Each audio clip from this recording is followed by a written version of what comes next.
26장 마무리 한 시간을 더 말씀을 나누겠습니다.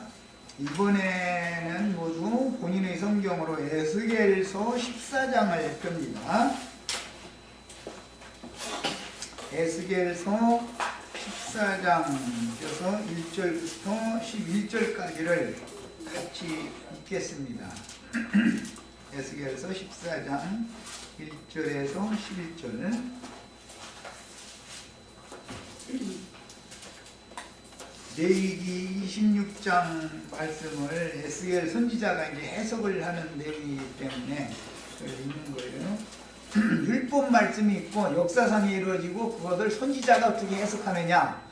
언제나 성경을 보는 관점은 내가 여러 번을 말씀드리고 있어요. 이런 관점으로 성경을 읽어야 해석이 있게 성경으로 성경을 해석하는 바른 해석을 할 수가 있어요. 자, 다 찾으셨죠? 읽습니다. 이스라엘 장로 두어 사람이 나와 내 앞에 앉으니 여호와의 말씀이 내게 임하여 이르시되 인자야, 이 사람들이 자기 우상을 마음에 들이며 이렇게 줄을 쳐놓습니다. 우상을 버리면 복을 받지만 우상을 버리지 못하면 저주를 7배씩 7배씩 7배씩 7배씩 4번 받는다고 해놨잖아요. 네. 그러니까 이제 그 우상이 레위기에는 목상, 주상, 속상을 세워놓는 우상의 집 얘기를 했어요. 그런데 그 우상의 집이 실제로는 사람 자신이다 이거예요. 지금 이게 선지자의 해석이 정확하지요.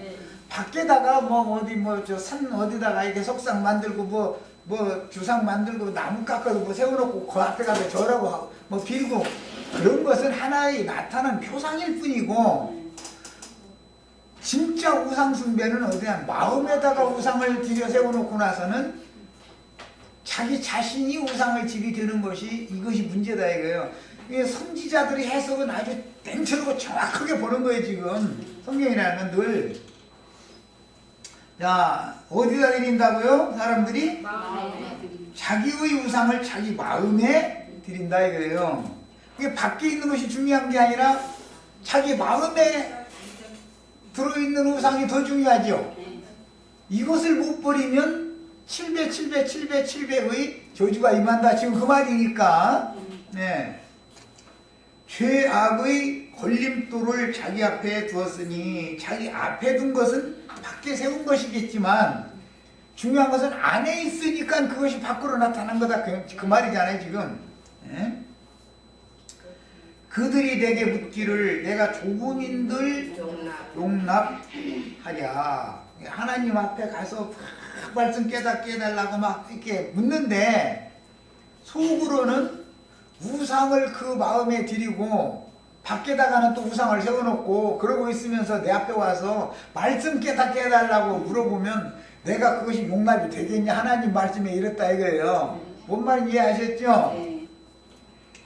이런 말은 세상 교회 목사님들은 꼭 읽어야 되고 우리도 꼭 읽어야 돼요. 우리도 세상 교회 목사는 말할 것도 없이 이거 읽어야 되는데 또 그 사람들은 이거 읽어도 이게 뭔 소리인지 이해가 안 되니까 이게 또 문제지. 뭔 말인지 이게 어디서 무슨 목적으로 이런 말씀이 이렇게 해석을 선지자가 해석을 이렇게 하는지 이런 거에 대한 이해가 없으니까 그 문제지 여기는. 자, 그런 하나님이 그걸 가지고 다른 어떤 말씀 깨닫게 해달라고 하나님 앞에서 기도하고 분양하고 막 깨닫게 해달라고 막 해도 그 마음에 우상을 드리고 그 다음에 걸림돌을 자기 앞에 두고 나서 내 앞에 와가지고 뭐 말씀 깨닫게 해주세요 뭐 어쩌고 했으면 하나님이 난 도대체 난 그런 놈들하고는 말하고 싶지 않다 지금 그 말이잖아 지금. 그렇죠?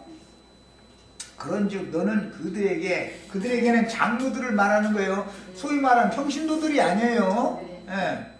이스라엘의 대표자들이요. 그 사람들이 우상 숭배자들이다 이거예요. 장로들이 앞서서 그 짓을 하니까 소위 말하는 이스라엘 백성들 평신도들이 따라가는 거 아니야. 그런즉 너는 그들에게 말하여 이르라. 나 주 여호와가 말하노라. 이스라엘 족속 중에 그 우상을 마음에 드리며, 마음에 우상 드리는 얘기가 계속 네 번을 이제 연거푸 나오게 되는데, 이제 잘 생각해 보셔야 돼. 죄악의 걸림돌을 자기 앞에 두고, 그게 자기 스스로가 놓아둔 걸림돌에 자기가 실족당하는 거죠. 말하자면 죄악의 걸림돌이라는 건 세상 사랑하는 그거잖아요. 세상 부귀 영화 이제 이거잖아요. 그것에 사람들이 다 걸려 넘어지는 거니까 신앙생활이라는 게. 죄악의 걸림돌을 자기 앞에 두고 선지자에게로 가는 모든 자에게, 선지자한테 가서 뭐 하려고, 이상과 계시를 좀 깨닫게 해달라고, 말씀 달라고 가는 거 아니에요. 예? 교회 생활을 이렇게 하는 자들, 이 문제다 이거야. 나 여호와가 그 우상의 수요대로 보응하리니. 이걸 보니까 사람 쪽에 우상이 하나만 들어있는 게 아니죠. 이제 가장 뭐 대표적인 건 돈신은 다 있는 거니까 돈 우상은 다 들어있죠. 그 다음에는 얼굴 이쁜 마누라도 있을 수 있고, 건장한 남편도 있을 수 있고, 뭐 안전한 직업 가진 신랑 다 우상이죠. 그 다음에 뭐 저 해맞인가 뭐 그런 거 하는데 그 무엇 빌었느냐고 이렇게 물어보면은 올 한 해 우리 저 가족 건강하고 다 행복하게 먹고 사는데 지장 없이 이렇게 하게 해달라고 빌었다고 다 그러더만. 그거 너무 소박하고 참 뭐라고 책 잡을 수 없는 소원이죠. 그 정도는. 그래도 그걸 해보고 빌 게 아니죠. 해를 지으신 종을 주었는데 그걸 빌어야지. 그렇잖아요. 그러니까 해가 하나의 신이잖아. 그 사람들이 마음에는 지금. 이제 내일 모레 정월 조화론다 이제 저 강원도 그 해맞이 하는 어디? 정동진? 정동진인가 정서진인가 뭐 그쪽에 이제 막 사람들 막 백절 쳐 이제 그래가지고 막 이러고 막 해 떠오르고 박수치고 그랬었더만 텔레비전에 보니까 그 뭐 빌었느냐고 이렇게 물어보면은 대부분 올 한 해 동안 뭐 우리 가족들 무병하게 하고 무탈하게 해서 건강하게 행복하게 또 우리 아들 뭐 장가 가게 해달라고 또 우리 딸 시집 가게 해달라고 기도했다고 다 그랬었는데 해한테 빌 일이 아니죠. 해는 하나님이 창조한 창조물인데 이런 것이 사실은 그 마음에 그게 있으니까 해를 신으로 여겨서 해 앞에 가서 마음속에 있는 걸 빌려간 거 아니에요 사실은. 그렇게 안 빌어도 때가 되면 시집 가려면 시집 가고 장가 가려면 장가 가고 평상시에 엄마가 자연식품, 건강식품, 싱싱한 거 사다가 음식 잘해서 먹이면 건강하게 돼 있어. 괜히 저 공장에서 나오는 거는 자꾸 삼백에 쌓고 뭐 이제 이래 쌓고 음식 먹기 싫다고 야 돈 줘서 가서 사 먹어. 이래 싸니까 이게 건강이 나빠지는 것이지. 그렇잖아. 그 다음에 죄악의 걸림돌을 자기 앞에 두고 선지자에게로 가는 모든 자에게 나 여호와가 그 우상의 수요대로 보응하리니. 그러니까 우상이 숫자가 많을수록 보응은 더 많이 받는 거죠. 아까 7배 보응을 4번씩이나 겹쳐서 받으면 우상 숫자가 그만큼 많았다는 뜻이다 이 말이겠죠. 이제 선지자의 해석이니까 이게 에스겔 레위기 26장에는 그 우상의 수요가 너희 속에 이렇게 많아서 너희가 7배나 벌을 4번씩 겹쳐서 받는다 이렇게 돼 있지는 않은데 선지자는 그 말씀의 뜻을 율법의 뜻을 이렇게 영적으로 적용을 해서 해석을 하는 거니까 이는 이스라엘 족속이 다 그 우상으로 그냥 각자 속에 들어있는 우상들이지. 그러니까 우상의 수요는 이제 다 이제 다르겠지만 우상 족속이 다 우상으로 말미암아 나를 배반하였으므로. 그러니까 이 마음속에 있는 우상이 하나님을 배반하게 만드는 요인이 된다는 걸 알 수 있잖아요.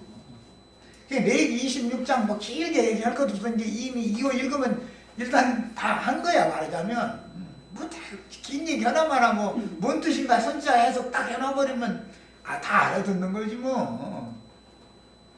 내가 그들이 마음 먹은 대로 그들을 잡으려 함이라. 예. 그들이 올해는 뭐 돈 좀 잘 벌리게 해주세요 하면은 그 돈을 가지고서 사람을 올가매고 잡아버리게 만들고, 올해는 우리 아들 꼭 장가 가게 해주세요, 우리 아들 취직시켜주세요, 그러면 그것에게 그 마음이 잡혀버리죠. 그것이 포로다 이거예요. 포로. 그게 종으로 잡혀가는 거다 이런 말이에요. 선지자의 해석은 아주 율법 말씀을 역사에 이룬 것을 선지자는 영적으로 해석을 하는 거예요. 우리가 다 우상에게 다 사로잡혀가죠. 그런데 역사상에는 아시리아나 애굽이나 바벨론으로 사로잡혀갔죠. 사람들이. 그것은 사실은 자기 마음에 있는 우상신들에게 각자가 다 사로잡혀가는 것으로 대한 상징이었다 그런 말이에요. 이제 충분히 이해하셨죠? 야, 그런즉 너는 이스라엘 족속에게 이르기를, 두 장로는 이스라엘 족속을 대표하는 사람이죠. 아까 앞에 두 장로 얘기가 나왔죠. 이스라엘 장로 두어 사람이 에스겔 선지자 앞에 와가지고 물었다는 거 아니에요. 뭘 물었겠어요? 올해 우리 집안 또 우리나라가 운수 대통해서 평안하겠는가 뭐 이제 이런 걸 물어봤겠지. 분명히 뭐 좋은 일이 있을 거라는 답변을 듣기를 원하는 마음으로 선지자한테 갔지. 당신들이 우상 숭배하기 때문에 저주가 임할 거예요, 이 말 들으러 간 건 아니잖아. 솔직히 종동진에 갈 때 햇님이 반짝 웃어가면서 그래 네 소원 비는 거 내가 들어줄 거만 그 응답 들으러 가지. 나 네가 비는 거 나 안 들어줄 거야. 그 응답 들으려면 그 먼 데까지 올라오고 가겠어. 사람 욕심이라면 다 똑같지. 하나님의 사람들, 이 선지자들은 인간들의 속을 하나님이 영이 임해가지고 다 들여다보고 있는 거야 아주. 너희는 마음을 돌이켜 우상을 떠나고 얼굴을 돌려서 모든 가증한 것을 떠나라. 이 하나님 말씀이죠. 그런즉 너는 이스라엘 족속에게 이르기를, 에스겔 선지자는 이것을 얘기를 해야죠. 좋은 얘기 해주라는 게 아니요, 이것을 얘기를 해주라는 거지. 너희 마음에 들인 여러 가지 우상의 수요가 굉장히 많은데 그거 다 떠나라. 그리고 너희 스스로 너희 앞에 걸림돌을 놔두지 않냐. 육체의 욕망, 욕구 이런 것들 때문에 사람이 걸려 넘어지는 거 아니에요. 여호와를 배반하고. 그런 것들을 다 버리고 떠나라, 이 얘기를 선지자가 해주면 이스라엘 족속이나 장로들이 듣냐면 그게 문제죠. 안 듣죠. 이게 참 쉬운 얘기 아니야 이거. 이제 이스라엘 족속과 이스라엘 가운데 거류하는 외국인 중에 누구든지 나를 떠나고 자기 우상을 마음에 들이며, 각자의 우상들이 있다는 거잖아요. 여기 우상이라는 건 좀 직설적으로 표현하자면은 육체의 욕망이다 이거예요. 소원이다 이거예요. 그것이 우상이 되는 거니까 그 얘기예요. 마음에 들이며 죄악의 걸림돌을 자기 앞에 두고 자기를 위하여 내게 붙고자 하여 선지자에게 가는 모든 자에게는 나 여호와가 친히 응답하여 그 사람을 대적하여, 이게 레위기 26장 인용하는 말이잖아요. 너희가 나를 대적하니까 나도 너희를 대적하겠다 마음에. 그들을 놀라움과 표징과 속담거리가 되게 하여 내 백성 가운데서 끊으리니 내가 여호와인 줄을 너희가 알리라. 만일 선지자가 유혹을 받고, 그러니까 거짓 선지자가 있다는 거잖아 지금. 이제 선지자가 앞장서서 거짓 예언을 하면 그 안에도 마음에 우상이 가득한 사람들을 불러다 놓고 나서 축복이 있을지어다 해서 불러불러 잘 쌓고 어쩌고 이러면은 우상이 발동을 더 강력하게 역사하죠. 그래서 만일 선지자가 유혹을 받고 말을 하면 나 여호와가 그 선지자를 유혹을 받게 하였으니거니와. 그런 걸 보니까 거짓 선지자가 그렇게 우상신에게, 세상 자신에게 먼저 유혹을 받는 것도 하나님이 그를 유혹하는 신을 그에게, 선지자에게 보냈기 때문이다라는 거잖아요. 지금 이거 이제 데살로니가 후서 2장에 이 말씀이 인용이 됐죠. 하나님이 어떤 다른 신에게 유혹을 당하게 하는, 미혹하는 신을 보내는 거예요. 그래가지고 왜 보내는가? 그 속에 우상이 가득 들어있고 앞에 자기 스스로 넘어질 걸림돌을 자기 스스로 앞에 두는 자들에게는 이 미혹의 영을 보내게 돼 있다 이거죠. 미혹 당하는 거예요. 그래서 여기에 완전히 미혹 당하면 이제 완전히 아주 받쳐진 사람, 이 사람은 교개하거나 물을 수가 없는 사람이 되어버린다 이거예요. 그게 이제 27장에 가면 이제 그 얘기예요. 유혹을 받고 말을 하면 나 여호와가 그 선지자를 유혹을 받게 하였으니거니와 내가 손을 펴서 내 백성 이스라엘 가운데에서 그를 멸할 것이라. 유혹을 보내놓고 나서 유혹 당한 사람을 멸한다는 거잖아요. 원인은 그 마음에 우상이 가득하기 때문인 것을 알 수 있고, 선지자의 죄악과 그에게 묻는 자의 죄악이 같은즉, 그러니까 세상 축복을 원하는 그런 마음으로 선지자에게 가서 귀를 긁어주는 축복의 말을 듣고자 해서 모이는 그 모임에 모이는 사람이나 거짓 예언을 하는 사람이나 죄가 같다. 각각 자기의 죄악을 담당하리니, 각각 자기의 죄악이라는 것은 우상의 수요가 얼만큼 들어있는 것과 상관되겠죠. 당연히 이는 이스라엘 족속이 다시는 미혹되어 나를 떠나지 아니하게 하며 다시는 모든 죄로 스스로 더럽히지 아니하게 하여 그들을 내 백성으로 삼고 나는 그들의 하나님이 되려 함이라. 주 여호와의 말씀이니라. 레위기 26장 말씀을 여기서 이렇게 표현을 했어요. 선지자의 해석이에요 이것이. 자, 이제 레위기 26장으로 다시 돌아갑니다.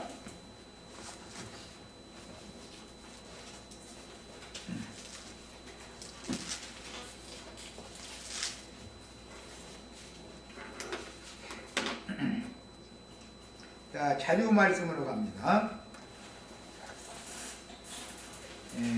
거룩한 백성들은 자기를 위한 목상, 주상, 석상 등 어떤 우상도 만들지 말아야 하며 그 앞에 가서 경배하지도 말아야 된다라는 말씀부터 시작이 되는데, 본문이 말하는 각종 우상들은 바다와 땅의 짐승 인간들 중에 어떤 사람을 신격화하지 말라라는 뜻이다. 실제로는 이거다. 이것은 이제 계시록의 적용을 나는 지금 말한 거예요. 이것을 이해를 돕기 위해서 에스겔 14장을 먼저 읽고 온 거예요. 마음에 그것이 가득하기 때문에 어떤 축복을 빌어주는 사람을 우상으로 섬기는 맹신자가 되는 거잖아요. 그래서 거짓 선지자가 미혹을 받아서 거짓 예언을 하면 그한테 가서 예언을 듣고자 하는 사람들 그 앞에 뭐였다는 축복받으러 간 거지 사실은, 그 선지자에게. 그런데 둘이 죄가 다 똑같은 것이고 그들의 죄악으로 인해서 하나님이 멸할 것이다, 이렇게 성경이 해석이 되어 있다 이거예요. 그런데 실제적으로 우상 얘기가 나오면 전부 금송아지 우상 또는 바다에서 올라온 짐승, 땅에서 올라온 짐승들로 이게 다 상징이 되는 거고 대표가 되는 건데, 바다와 땅의 짐승 인간들 중에 어떤 사람을 뭐 국회의원일 수도 있고 대통령일 수도 있고 바다에서 올라온 짐승 또는 이제 어떤 큰 예배당의 목사 아니에요. 땅에서 올라온 짐승이죠. 거기 선지자. 그런 사람들을 신격화하는 것이, 이 사람이라는 게 너무 놀라워야죠. 사람은 뭐 자기에게 축복의 말을 잘해주고 자기 기분을 맞춰주는 사람을 우상으로 섬기고자 하는 이 종교성이 얼마나 강한지 몰라. 아주 그래가지고 뭐 신격화를 자꾸 한다 이거예요. 그래서 그 신격화되어진 당사자를 목상, 또는 주상 또는 속상, 이 세 가지로 말을 한 거예요. 그런데 계시록에서는 그 세 가지가 666이다. 이건 짐승의 이름이나 그 짐승의 수다. 이렇게 직설적인 표현이 나왔죠. 야, 그런데 목상이라는 건 나무니까, 그것은 인성을 말하니까 특히 인간적인 어떤 면에 있어서 미혹당한다라는 말이에요. 나도와 형제가 예를 들어 우리 자매님들 막 그냥 비율을 맞춰주면은 나도와 형제가 우상 될 수 있죠. 어떤 이거는 좀 그런 소리지만 어떤 자매는 자기를 가르치는 어떤 목사와 꿈에 뭐 하는 꿈도 꾼데 얼마나 마음에 우상으로 숭배를 하면은 그런 꿈까지 꾸겠어. 그것은 뭐예요? 이미 그 사람의 마음속에는 그 사람이 주인 노릇하고 있다라는 뜻이다 이거예요. 그 목사가 그 영혼을 지금 사로잡고 있다라는 뜻이다 이거예요. 야, 성령은 없고 육에 속한 사람을 목상이라고, 나무는 늘 사람을 말하는 거예요 성경에서. 그 다음에 주상이라는 것은 뭐 구이나 뭐 주석이나 이제 이런 것을로 상을 만들어 세우는 그런 상태를 말한 것이지만 그건 천연적인 혼으로 고상하고 우아한 인간적인 것들로 시장한 사람을 의미하는 것이다. 그건 육성이라는 것은 심판의 대상이죠. 주석이나 구리 얘기가 나오면 전부 심판과 관련되는 거예요. 그것은 육적인 사람이 아니라 너무 혼적이지요, 이제. 그래가지고 막 설교를 하는데도 막 지식도 또 세상 지식도 많고 그런 사람은 말도 나처럼 이렇게 둔탁하게 이렇게 하면은 손님 안 끌어. 그리고 그 사람들은 얼마나 말을 유창하게 듣기 좋게 잘 정제된 용어를 구사해가지고 말을 만들어서 하잖아요. 그렇게 하면은 모든 사람은 고상한 사람 되는 것을 다 좋아해요. 그거 중요하죠. 그런 걸 이제 주상이라고 상징을 했어요. 그리고 속상이라는 말이 나왔는데 이것은 돌과 관계되면 전부 영적인 얘기예요. 영을 말하는 거예요.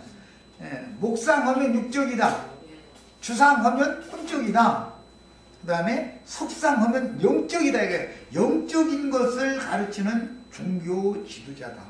그런데 영적인 것을 가르치는데 이런 경우는 전부 지식적인 것을 많이 당연히 가르쳐야만, 지식 추구를 하는 사람들은 속상을 숭배하는 사람으로 이게 상징화시켜 놓는다 이거예요. 자, 영적 지식을 말한 거예요. 여기 속상 숭배하는 자들은. 자, 완전히 육에 속한 세상 집권자나 권력자들은 목상으로 비유되고 다 그 육적인 사람들이잖아요. 고상한 것들을 가르치는 철학자나 성현, 성자라고 칭함을 받는 사람들은 주상으로 비유되며 종교적인 교주나 지도자가 되어 많은 사람에게 정신적인 영향을 끼치는 종교 지도자들을 속상으로 비유를 했고 계시록에서는 이것을 666이다. 이 세 가지를 이렇게 표현을 했어요. 창세기에서는 보기에도 좋고 먹기에도 좋고 지혜롭게 할 만큼 탐스러워 이거 세 가지였죠. 이제 그 신약에서는 그 세 가지가 뭐였죠? 요한서 신에는 육신의 정욕, 안목의 정욕, 이생의 허영. 이게 다 우상 숭배자들이 이것이 다 어디에 있다고요? 마음에 있는 것이다. 마음에. 이게 밖에 있는 것은 어떤 형상 만들어 밖에 세우는 것은 마음에 있는 것을 그렇게 표현하는 것이기 때문에 제일 중요한 건 마음에 그 우상을 드리고 자기 스스로 걸림돌을 자기 발 앞에 인간들이 스스로 두는 거다라는 거예요. 이게 참 너무 하나님은 이것을 그렇게 싫어한다는 거잖아요. 말하자면. 물론 구약시대나 현세에도 물질적인 목상과 주상과 속상들이 많이 있고 그 앞에 가서 추모를 하는데 이런 것들은 자체가 유일하신 참 하나님과 그의 보내신 자 곧 하나님의 아들 예수 그리스도만이 유일한 구원자라는 것을 믿지 않는 불신자들이 헛것을 믿고 경배하는 종교성을 반영하는 것이다. 사람은 종교성이 얼마나 끈질기고 강한지 몰라요. 그래서 자기의 정신세계에 어떤 아름다운 영향을 잊혀주는 사람을 자동적으로 우상화하고 그 사람의 가르침을 맹신하는 습성이 있어. 분별을 해보지를 않아. 말씀을 가지고 가르침을 받았으면 말씀으로 거울을 삼고 잣대를 삼아서 저울을 삼아서 분별을 해서 받아들일 건 받아들이고 배척할 건 배척해야 되잖아요. 그런데 사람이라는 건 그렇게 안 된다는 거예요. 그래서 구약시대나 현세에도 물질적인 목상, 주상, 석상들이 많이 있고 그 앞에 가서 춤을 하는데 이런 것들은 자체가 유일하신 참 하나님과 그의 보내신 자 곧 하나님의 아들 예수 그리스도만이 유일한 구원자라는 것을 믿지 않는 불신자들이 헛것을 믿고 경배하는 종교성을 반영하는 것이고 오늘날 수많은 이단자들이 나타나서 인간 우상들이 적그리스도들이죠. 많은 적그리스도들이 이미 사도시대 때도 이미 다 나타나서 활동한다 했잖아요. 내가 그들의 특징은 뭐죠? 내가 그러다 이렇게 나타난다 이거예요. 사람들이 자기를 바라보고 자기에게 맹신하는 자들이 맹신자들이 많이 모아지면은 딱 지가 스스로 신의 위치에 딱 올라간다 이거예요. 모세 자리에 지가 딱 올라가 버리게 돼 있어. 습성이야 이게 아주. 해가지고 그들은 이제 그러다 보면 위선을 해야 되고 거드름을 피해야 되니까 당연히 긴 옷을 입기 이제 시작하는 거죠.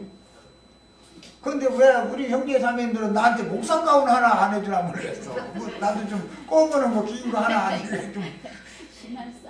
그거 뭐 몇백만 원 가는 것도만 그거 좀 하나 입고서 이렇게 좀 축복해달라고 하시고. 예배당에는 하여튼 그거 해줄 권사님들이 미리 다 예약돼 있어. 목사 안수 받는 날 아주. 또 색깔별로도 많잖아요. 흰색도 하고 검은색도 하고 또 무슨 그 저기 가지색이요? 자주색. 그 세 가지를 이렇게 해서 필요 때마다 그거 받고 입고 나거든요.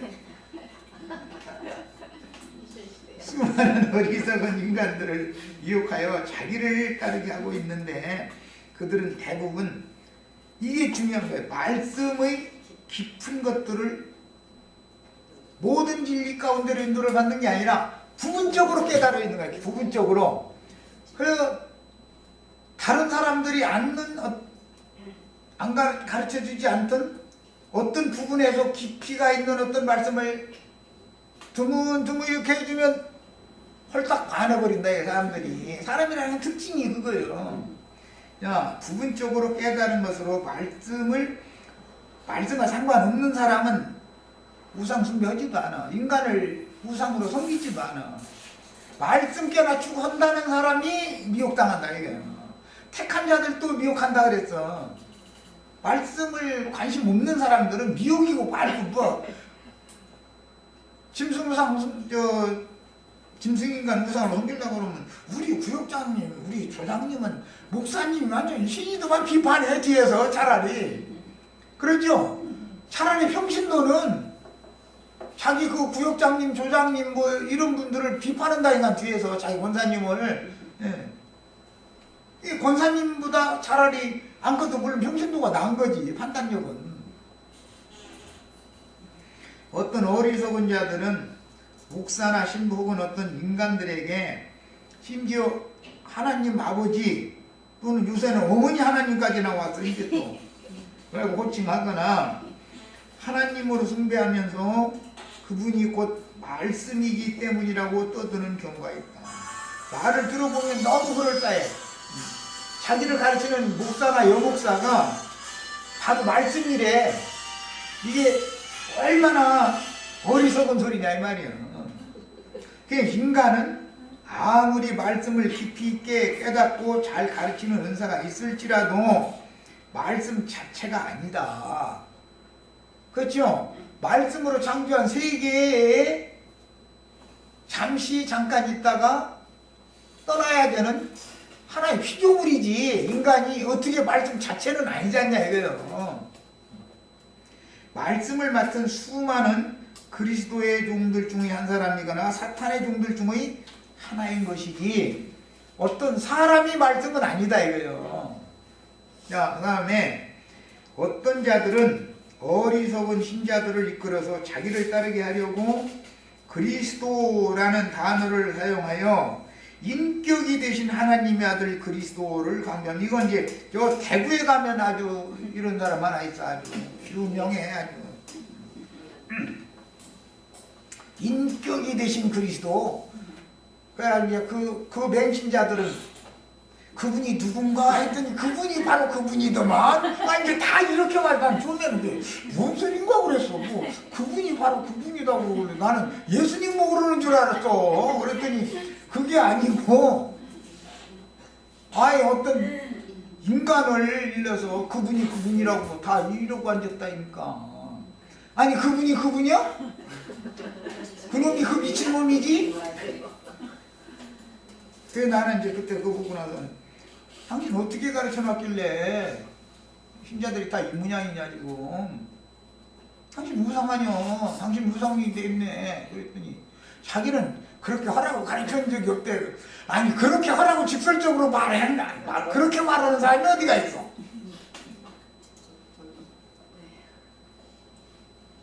인격이 되신 하나님의 아들 그리스도 그걸 강조하다 보니까 저라고 인식을 한 거지. 그 목사라고 인식을 하고 이제 저 신자들이 만나면 그분의 말씀이 주님의 말씀이다 꼭 이렇게 표현하거든. 이게 얼마나 간교한 우상숭배자들이냐 이거예요.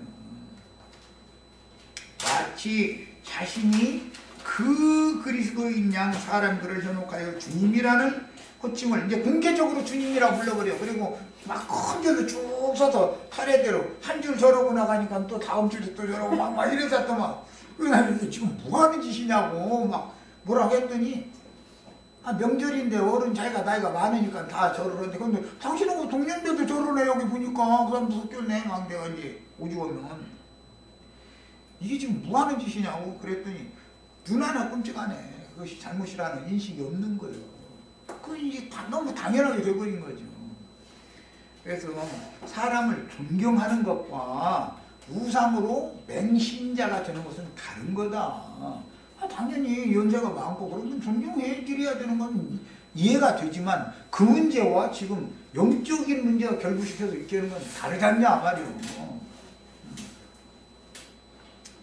그 다음에 성경에 그 그리스도와 그리스도인들이라는 용어를 정확하게 구분하는 말씀을 간교하게 지금 오해시키고 있는 거다. 그 사람은 많은 그리스도인들 중의 한 사람일 뿐이지 그 사람이 그 그리스도는 아니잖아. 아무리 말씀을 잘 가르쳐도 말이에요. 그렇죠? 성경에서 그 그리스도는 오직 한 분 예수 그리스도를 의미하는 것이며 예수님만이 그 선지자죠. 예수님만이 멜기세덱 반차에 따른 영원한 대제사장이에요. 예수님만이 왕 중의 왕이에요. 그런 것이지 나머지는 피조물은 그리스도의 사람들 중 하나인 것이지 그러나 하나님의 말씀을 맡은 종으로서 사역을 하는 것이지 그런 것이지 그 사람이 그 그리스도는 아니지 않냐 이 말이에요. 그 다음에 그 그리스도만이 죄인들의 모든 죄와 허물들을 하나님 앞에 용서받게 하시려고 그 생명을 바쳐서 의롭고 거룩한 피를 흘려서 하나님의 공의로운 율법 말씀에 의한 저주와 심판을 자신이 담당해 주셨습니다. 제 아무리 그럴싸한 말을 가르치는 사람이라도 그가 나의 죄와 허물들을 위하여 대속제물로 죽어서 나의 구원자가 될 수는 없죠. 나의 주님이 될 수는 없는 거죠. 이런 거 하나를 명확하게 구분을 하는 판단력이 흐려진다 이거. 우상을 자꾸 섬기다 보면 판단력이 점점 흐려져 버리는 거예요. 그래서 맹신자가 되어버리는 거죠. 그런데 이런 인간 우상들은 맹신자들을 많이 길러내놓기를 더 원하죠. 이제 그건 세상 나라에서는 대통령 뭐 이런 자리에 앉아가지고 초심을 잃고 사람이 자꾸 자기의 정권을 누리는 것에 심취하다 보면은 간신무립에만 이제 득식을 그냥 그 주변에 모이는 거거든. 그러면 자기를 떠받들어주는 사람을 요직에 앉혀버린다. 나라를 위하는 사람을 요직에 앉히는 게 아니고 자기를 섬겨줄 사람을 요직에 앉혀버리거든. 그럼 나라 꼴이 뭐가 되겠어요? 간신무립에게 에워싸여 있으면 그 사람이 보기를 제대로 보겠어? 듣기를 제대로 듣겠어? 뭐를 알겠어? 서민들, 고통받는 서민들이 아우성치면은 가 찍어 들려버려. 경찰이 뭘 하고 있는 거요? 한마디 딱 해버리면은 가서 그 다음부터는 막 덮쳐버리면 되는 거거든. 이렇게 타락해버린다 이거예요. 원래는 내가 그런 짓 하겠다고 대통령 출마하고 나 찍어달라고 호소한 거 아니잖아. 나는 어려운 사람들, 힘든 사람들 편에 서서 가진 자들, 기득권자들 그걸 어떻게든지 해서 설득시켜가지고 국가를 위해서, 나라를 위해서 나는 헌신하겠습니다. 나를 한번 믿어주세요. 이래서 대통령 출마했었죠. 근데 거기 올라가가지고서 한 2, 3년 지나면은 사람이 딱 바꿔져 버려. 그래서 이게 짐승나라다. 이게 짐승나라. 그래서 하나님은 다 보고 계신 거예요.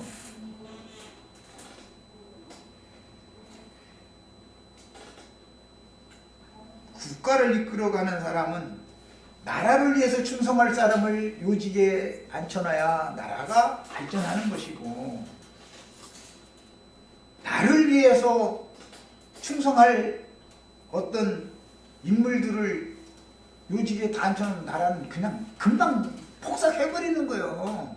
빠른 일이거든. 그거 하나도 판단을 못해?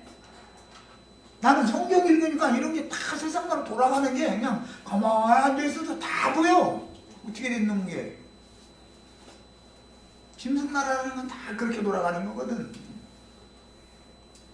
인간적으로 볼 때 어떤 인간 우상이 아무리 유능하고 흠이 없어 보일지라도 그는 여전히 죄의 육신을 입고 이 세상에 살아가고 있는 한 인간일 뿐이며, 다만 생명의 길을 찾는 사람들을 위하여 말씀이 증거하는 예수 그리스도의 신성한 성품과 살아계신 인격을 자신의 생명으로 취하려고 은혜를 구하는 사람들 중의 하나일 뿐이다. 우린 다 똑같은 입장이죠? 네. 그렇잖아요. 이 세상에 생존하는 인간은 그 누구도 구원을 완성한 사람은 없다. 육신을 입고 이 세상에 살아있는 아무리 큰 예배당 목사님이라도 그가 구원을 완성한 사람은 아니죠. 더구나 나를 구원할 메시아는 아니잖아요. 메시아이신 그리스도의 종이지. 그렇잖아요? 이런 것을 명확하게 구분을 해야 된다 이거예요.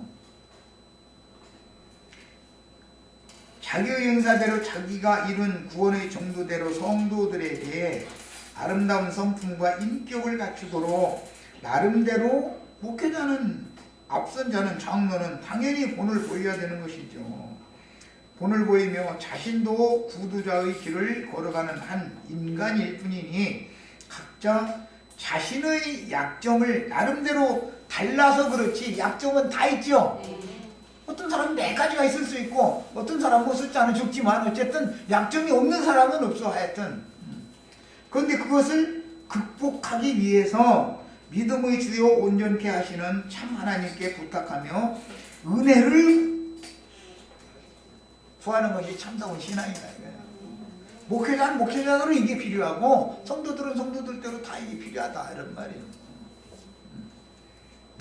누가 성도들의 우상으로서 할 만한 사람이 누가 있냔 말이야. 오직 예수 그리스도 한 분만이 참 신이고 그분만 경배를 받아야 되는 것이지. 근본적으로 그가 완전 무결하신 예수 그리스도라면 그의 피 흘림을 통해서 모든 인류가 구원을 받아야 하는데 과연 이 세상에 그 누가 예수님이 이미 이루신 구속 외에 인간이 무슨 죄인들의 속죄와 구속을 위해서 대신 피를 흘려서 인류의 죄값을 완전하게 지불할 수 있는 신성하고도 완전한 인격자가 이 세상에 누가 있겠냐 말이에요.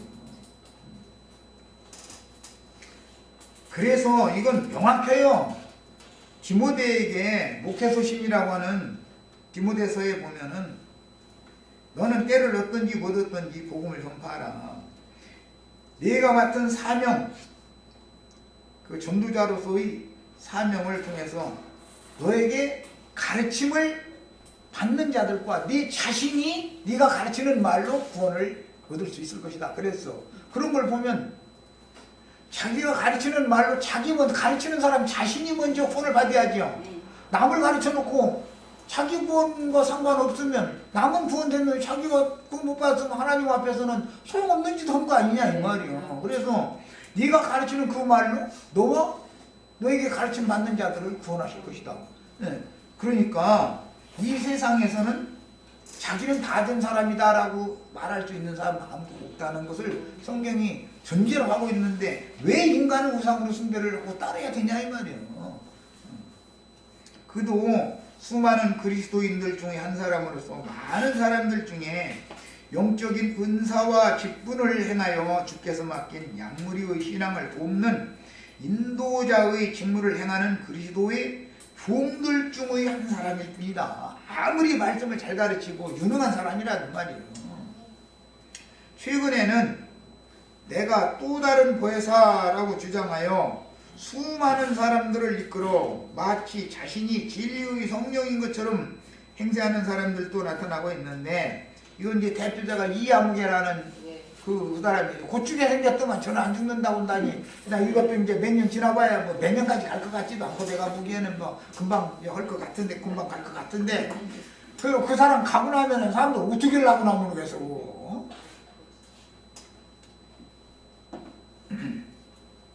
아버지께서 아들의 이름으로 즉 예수 그리스도의 신성한 성품과 인격으로 세상에 보내신 진리의 성령을 또 다른 보혜사라고 하며 인자로 오셨을 때는 그냥 보혜사지요.